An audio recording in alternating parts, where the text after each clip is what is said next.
Hoje eu converso com o ortopedista Lauro Camargo, que é meu amigo há muitos anos, e tenho a alegria de convidá-lo a participar do Direto ao Ponto. Tudo bem, Lauro?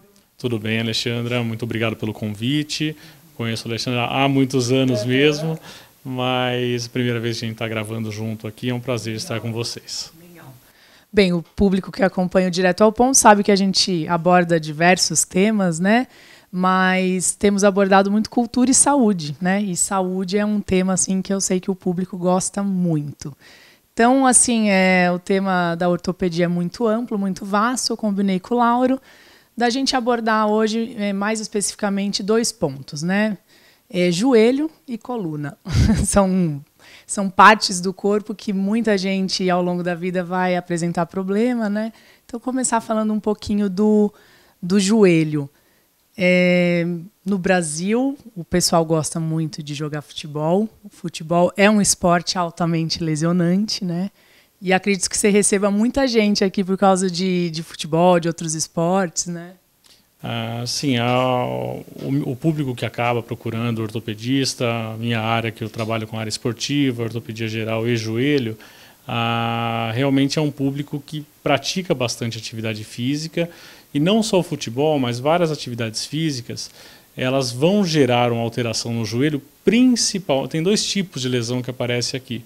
Uma lesão relacionada à parte traumática, quando a pessoa tem um evento traumático, então ela teve um entorse, ela teve uma pancada, ou uma lesão relacionada a uma sobrecarga, que essa é a maioria das lesões que aparecem. São a maioria das lesões que aparecem. Porque o despreparo da pessoa para praticar a atividade física gera uma sobrecarga nas articulações, vamos falar do joelho especificamente, que pode levar a uma série de patologias. Sim. E você estava me contando antes da gente começar a gravar aqui que você, inclusive, ficou muitos anos no Paulista, né, como médico do clube. Assim, desde que eu terminei minha formação voltada para a ortopédica e de medicina esportiva, eu fiquei por 7 anos frente ao Paulista Futebol Clube, 2007 a 2014, e também acompanho vários atletas do tênis, vários atletas atletas profissionais de outros tipos de esportes que a gente acompanha aqui no consultório. Legal. E, bem, vamos falar um pouquinho do joelho, então. Medidas preventivas, né? Vamos pensar quem ainda está com o joelho legal, não se lesionou ainda, mas é um esportista, usa bem. Quais são as principais medidas preventivas? Bom, primeira coisa, como qualquer atividade física, quando você vai praticar, primeira coisa é fazer uma boa avaliação da sua condição física. Aí entra a importância do educador físico, do fisioterapeuta que faz avaliação esportiva, para ver como está a mecânica desse paciente. Primeiro, ver se ele tem, vamos falar de articulação do joelho, alguma contratura muscular, se está equilibrada a musculatura dele, se ele não tem, por exemplo, isso todas as especialidades acabam orientando, em relação a sobrepeso, como está esse preparo. E mesmo a pessoa muito bem preparada, aquela pessoa atlética que você olha e fala, não, ele está tudo equilibradinho, a musculatura não tem encurtamento, ele tem uma boa função do joelho, porque hoje a gente avalia não só a condição, mas a condição, por exemplo, da força muscular, do equilíbrio muscular. A gente vê a função desse joelho. Então, a pessoa desenvolvendo o movimento, se ela está fazendo esse movimento de uma forma cadenciada, ou se está levando, às vezes, um problema postural que está sobrecarregando uma área ou outra do joelho. Tá? Então, essa avaliação... Só uma curiosidade, daí essa avaliação funcional, que seria o joelho em funcionamento, como vocês fazem isso assim, observando, ou hoje já tem programas, aplicativos? Eu acredito que já esteja bem avançado, né, esse ponto de análise. Sim, aqui no consultório a gente faz uma orientação. Essa avaliação de campo, quando fica na mão dos educadores físicos e dos fisioterapeutas normalmente. Mas sim, existem todos os níveis. Dá para ser feito isso a olho nu, dá para ser feito com programas simples que todo mundo tem no celular, de gravação em câmera lenta, coisas desse tipo. E dá para ser feito de forma super avançada, de uma forma que a gente usa computador com referência de pontos, de uma forma que dá para acoplar até sistemas térmicos para mostrar a sobrecarga que está tendo numa área ou na outra, mas daí a gente está falando já em nível profissional. Né? Para o público em geral, essa avaliação, normalmente, quem está começando a fazer a atividade física, às vezes passa uma avaliação médica, vê que está tudo bem, vai para a orientação do educador físico. Ele vai detectar algumas coisas que precisam ser corrigidas também nessa função. Tá? E mesmo a pessoa que está tudo certinho, tem um movimento perfeito, tem a importância também de saber cadenciar o treinamento. Porque às vezes ela está super bem, só que ela faz um overtraining, um sobreuso da articulação e acaba causando a lesão por overtraining. Sempre tem as pontas, né? Aquele lá que não faz nada e aquele que faz demais, né? No meu caso, eu gosto muito, por exemplo, de spinning. E é um exercício que sobrecarrega bem o joelho, porque em 1 hora você vai girar muitas vezes ali o pedal e vai sobrecarregar, né, toda a articulação. Sim, cada tipo de atividade tem a sua particularidade. Então vamos comparar o exemplo que você deu, o spinning, com o futebol, que é um esporte que muita gente pratica e que tem bastante lesão. O futebol ele tem os movimentos completamente diferentes um do outro. Então o joelho uma hora vai rodar, outra hora você vai ter o agachamento, vai fletir, vai estender, vai rodar para o outro lado. O spinning, por exemplo, vai só repetir a mesma mecânica. Então, qual que é mais perigoso? Para uma lesão traumática, com certeza o futebol, um entorse, uma coisa assim. Agora, para uma lesão de sobrecarga, com certeza o spinning. Por quê? Quando você tem o mínimo erro mecânico nesse movimento, você vai repetir esse erro mecânico por milhares de vezes. Sim. E aí você pode acarretar uma lesão por sobrecarga em alguma estrutura. Sim. E tirando uma conclusão do que você falou, por exemplo, quem vai começar a treinar, às vezes acha muito chato, né, ter que fazer a avaliação, ou vai frequentar uma academia e ter a orientação ali do pessoal que trabalha, né, dos educadores físicos, mas veja a importância, né? Você tem que verificar se o seu movimento está correto, porque é isso, né? Se o movimento não estiver correto, ao longo ali dos meses, dos anos, vai trazer lesões, né? E não só na avaliação inicial. Essa avaliação ela tem que ser feita repetidamente pelo decorrer do treinamento até. Vou dar um exemplo para você. Uma das coisas que mais sobrecarrega o joelho é uma disfunção que a gente chama de valgo dinâmico. O que é isso? Quando a pessoa apoia o joelho e joga o joelho para dentro, o joelho cai para dentro, a gente chama de valgo. E por que dinâmico? Normalmente, o que faz ele fazer esse movimento de cair para dentro é uma fraqueza, por exemplo, do mecanismo abdutor, que é o do glúteo médio. Então, às vezes a pessoa está super bem, super equilibradinha, mas se ela vai correr uma maratona, no final da maratona, o glúteo médio dela já está completamente exausto. Então, no final, ela não consegue manter a mecânica correta, porque uma musculatura fraca vai começar a gerar um momento de torção desse joelho e uma sobrecarga da parte da frente lateral. Então, no decorrer do treinamento, se é um treinamento longo ou se é uma progressão de treinamento, às vezes ela começa a desenvolver, no começo ela não tinha, ela começa a desenvolver a disfunção por conta desse desequilíbrio. Ô, Lauro, e falando assim, quando a pessoa já teve uma lesão, né, ela pode ter um tratamento que vai envolver cirurgia, mas eu queria entrar no ponto do desgaste de cartilagem, né? Tem muita gente que tem lesão por causa do desgaste de cartilagem. E a cartilagem é esse tecido do corpo que ele é pouquíssimo regenerativo, né?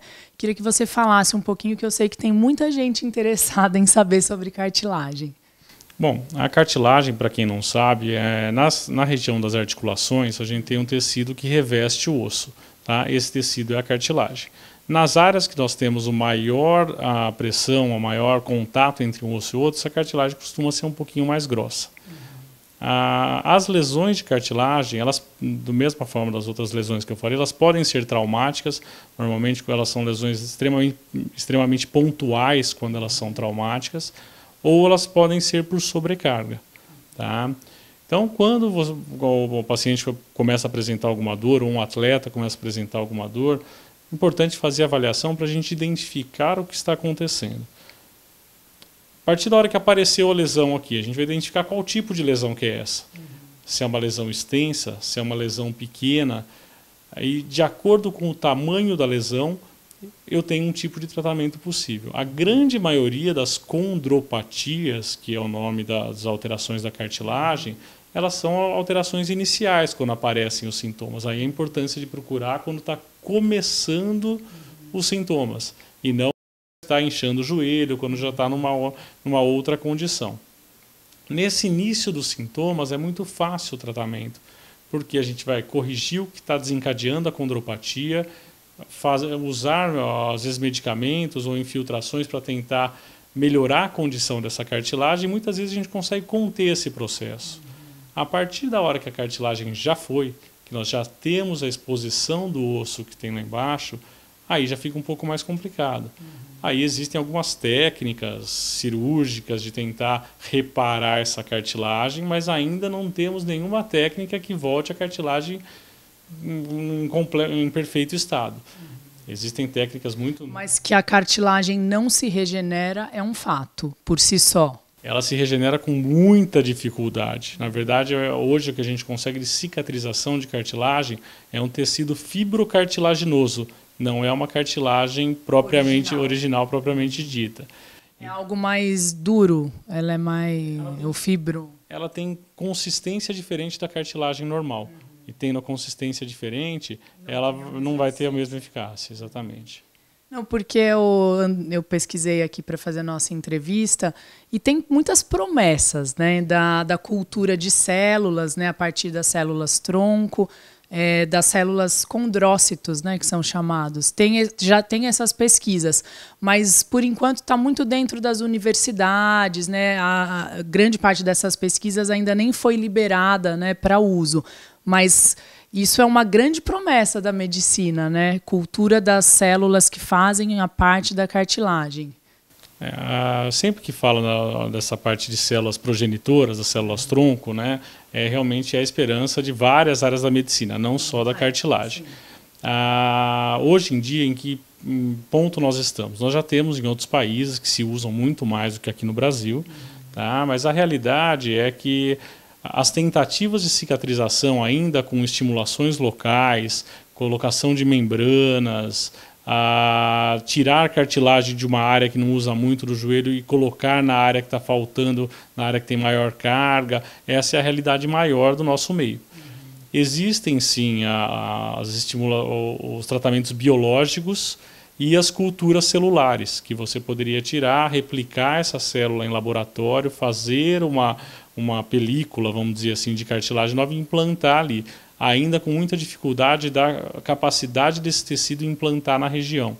Então, isso... Vamos dizer assim, de ele vingar, de fato? Exatamente, porque tem algumas culturas, por exemplo, que a grande dificuldade é você fazer várias camadas e uma conseguir aderir na outra, que a cartilagem não é uma camada única, ela é uma camada mais grossa. Então, fora do Brasil, isso é mais usado, não só dentro de universidade. É isso que eu não sei, da pesquisa que eu fiz, eu vi que um dos países referência é Israel, né? Israel tem um centro tecnológico muito grande, então ele tem também isso, mas os Estados Unidos e alguns polos da Europa também usam muito isso. Tá? Mas a gente tem que tomar cuidado com tudo que é novo na medicina, porque tem muita coisa comercial que às vezes aparece. E eu, que já tenho aí de formação de especialista em joelho já há mais de 15 anos, já vi algumas técnicas aparecerem, todo mundo falar que é a solução, depois de 2, 3 anos falar que não serve mais para nada. Sim, então a gente tem que ter o pé no chão nas novas tecnologias, tem que pesquisar, tem que ir atrás, mas tem que ter o pé no chão para não queimar a largada e começar a usar uma técnica que ainda não está completamente estabelecida. Sim, dessas novas tecnologias que eu acessei pesquisando, eu vi assim que muitas elas são muito caras ainda, né? Então elas não são. Eu cheguei a ver uns tratamentos de $90 mil, então quer dizer, é inacessível para 99% da população. Então seria uma barreira, né? E outra também que até li a reportagem que um médico escreveu, que ainda é muito trabalhoso, né? Que teria que ser feita normalmente 2 cirurgias, uma para retirada da cartilagem que vai ser replicada e a outra depois para recolocar. Então também um pouco inviável aí, né? Porque os períodos de recuperação também são bem longos, né? A respeito dos 2 tempos, isso é necessário hoje. Tá? Algumas técnicas estudam retirar, por exemplo, através de uma punção da medula óssea a célula-tronco e a partir daí fazer todo esse preparo dela. E em relação ao pós-operatório que você falou, qualquer técnica que envolva a cartilagem é um período longo, porque ela vai demandar um tempo para vingar ali, ou mesmo a fibrocartilagem que a gente estimula em algumas regiões. E mesmo técnica simples que a gente utiliza hoje, você precisa de um tempo grande de tirar a carga dessa articulação. Muitas vezes utilizar aparelhos como... Tem um aparelho que chama CPM, que é Continuous Passive Movement, né? Movimentação contínua passiva, que você vai deixar sem carga e o aparelho mexendo esse joelho, é uma coisa que a gente usa bastante, tem várias clínicas já têm essa tecnologia. Para que é isso? Para ajudar a ciclagem do joelho, e a nossa cartilagem ela se nutre pelo movimento. A nossa cartilagem ela não pode ficar parada. Então você fazer uma cirurgia, por exemplo, de qualquer recuperação de cartilagem e deixar o joelho imobilizado é péssimo. Você precisa do movimento para a cartilagem vingar, só que você não pode ter a carga em algumas situações pós-operatórias. Então é um movimento muito sutil ali com aquela carga precisa. Sim, esse é um aparelho simples, um aparelho que existe há muito tempo, só que não é um aparelho barato. Então não é um aparelho, seria um aparelho bom no pós-operatório para cada paciente ter em casa, alugar o aparelho para usar por um tempo, e não é a nossa realidade. Tá? Então fica inviável a pessoa se deslocar para uma clínica para fazer isso todos os dias. E, por exemplo, o ideal normalmente é ele ser usado o quê? Durante uns 30 dias no pós-operatório? Vai depender do tipo de cirurgia. Mas pode chegar às vezes até mais. Porque, por exemplo, numa situação de você tentar recuperar a cartilagem, vamos falar de uma técnica simples, que a gente chama de ice pick, que é você fazer perfurações no osso para estimular um sangramento, quando é uma área bem pequena ali dessa cartilagem. Você retirar a carga, a gente retira por 2 a 3... por 2 meses está de bom tamanho. Tem protocolos que utilizam até mais que isso. Mas em 2 meses você vai ter ali já uma formação boa de cartilagem, pelo menos um tecido cicatricial que vai ajudar. Coluna, né, também é uma parte do corpo que os seres humanos até o fim da vida, mais da metade deles vai apresentar algum probleminha, né? Então é bom pensar na saúde da coluna e também pensar de uma forma preventiva, né, Dr. Lauro? Com certeza. A coluna, diferente do que a gente falou do joelho, quase 100% das alterações que aparecem são relacionadas a sobrecargas. Né? Seja ela por sobrepeso, seja ela por má postura, por sobreuso, e pouco relacionado a traumas. Existem lesões traumáticas, lógico, mas é a minoria. Né? A grande maioria é relacionado a essa sobrecarga. E exatamente esse preparo, esse cuidado com a postura tem tudo a ver com o tratamento, porque muitos pacientes quando chegam com episódio de lombalgia, de dor nas costas, de cervicalgia, eles não têm alterações estruturais ainda. Eles só estão apresentando um evento de dor na região, às vezes por uma simples contratura muscular ou por um início de uma degeneração de disco ou uma sobrecarga de uma articulação da coluna. E isso é reversível e, além de reversível, a gente consegue agir preventivamente para não piorar e não causar danos anatômicos. Sim. A partir da hora que já existem danos anatômicos, também é mais complicado o tratamento. Mas a grande maioria das primeiras apresentações dos sintomas, elas são relacionadas a eventos simples, que nós temos a capacidade de correção. Você diria assim, mais da metade dos casos que chegam estão nessa fase mais inicial?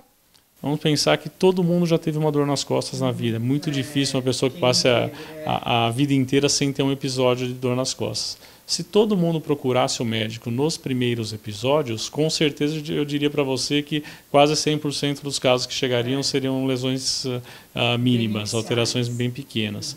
Mas a gente sabe que muita gente não procura o médico ou não pode, não tem a condição de chegar a um médico e acaba, às vezes, indo atrás de outros tipos de orientações, de tratamentos, e quando chega aqui, daí já é tarde. Né? Então, se todo mundo procurasse no início, com certeza a gente estaria numa condição muito mais fácil de tratamento. Sim. Uma curiosidade que me dá, né, o público já sabe, eu, além de ser jornalista, eu sou professora de yoga, né? Então eu sou muito atenta à coluna, à boa postura. Antes mesmo de ser professora de yoga, eu fui bailarina, então postura foi algo que eu sempre, pela qual eu sempre prezei, né? Eu vejo que isso é uma tendência, me parece, geral do ser humano, né, de se curvar à frente. E agora, né, com a maioria das pessoas trabalhando o dia inteiro na frente do computador, parece que esse encolhimento do ser humano se acentua, né? E ainda mais também com os smartphones, né, que fica todo mundo meio fechadinho. Então, eu trabalho muito nas minhas aulas a abertura dessa região aqui, né? Você tem notado que isso tem se intensificado ao longo dos anos com o uso dos smartphones? Não só o smartphone. Na verdade, nós passamos, acho que nos últimos 10 anos, a gente teve uma mudança em relação à atividade física, que o pessoal começou a procurar mais e fazer mais exercício. Mas a gente passou por uma fase que o pessoal veio muito sedentário e associado com uma rotina de trabalho, de postura errada. Com os smartphones, computador, que se acentuou muito nesses 10 anos, você leva uma postura, então a pessoa passa 8 horas do dia digitando e sentada numa cadeira, isso com certeza força um pouco a postura. Mas, por outro lado, a gente teve o benefício das pessoas estarem procurando mais o exercício. E o exercício é uma coisa que protege da postura desde que quando feito da forma correta, né? Então, realmente, hoje em dia as pessoas têm uma tendência a essa que a gente chama de cifose, né, de jogar aqui o ombro para frente, e principalmente o que tem acontecido na cervical, isso na coluna cervical, isso relacionado aos smartphones, é uma anteriorização, vou ficar de lado para a câmera para ficar fácil, é uma anteriorização da cervical em relação ao tronco. Tá? Isso principalmente por conta de crianças, desde o início da infância, começando a usar esse tipo de tecnologia. Então, é importante a correção postural, dificílima, eu tento corrigir no meu filho, sei que é difícil, tá? Mas nós precisamos ficar atentos à postura que desde as crianças estão utilizando para não ter lesões maiores. Legal, essa anteriorização é bem verdade. Eu vejo nas minhas aulas praticamente 100% dos alunos estão sempre assim. E aí a gente sempre pede, né, para retornar a base do crânio na linha da coluna. E às vezes para as pessoas, elas já vestiram tanto aquela postura que fica difícil retornar. Mas a gente trabalha muito isso. Sim, a gente tem uma coisa que a gente chama de memória muscular, né? Então, quando a gente não está prestando atenção na postura, a gente tem a postura que acomoda e a musculatura fica na posição de memória dela, na posição que ela acha mais confortável. Que ela está preparada para ficar. Então, qual que é a forma de reversão? Na verdade, nós treinarmos essa musculatura e essa postura para o normal ser o correto. Sim. Porque se você ficar assim, e eu ficar chamando a sua atenção, Alexandra, fique assim, fique assim, fique assim. Primeira vez que a pessoa te chamar lá, você vai responder e vai entortar inteira. Por quê? Porque você não está acostumada a ficar naquela posição. Sim. Então, o que nós precisamos, e isso dá para ser feito tanto com exercício como com uma série de tratamentos posturais, que existem N técnicas para isso, nós treinarmos a postura correta. Que é o que eu acredito plenamente que o yoga trabalha com isso, que é uma educação do corpo mesmo. Bem, uma delícia conversar com você, trazer esse tema da saúde para o meu público. Passou muito rápido, a gente já até combinou, daqui algumas semanas a gente vai retornar para falar mais detalhadamente sobre esses temas. Então, eu agradeço muito sua presença, Laura, aqui no Direto ao Ponto. Agradeço o convite, realmente o assunto é extremamente amplo, daria para fazer gravações de uns 10 programas, mas a gente tenta condensar, senão a gente acaba fugindo muito do foco aí para o povo entender. Obrigadão, Laura, obrigado.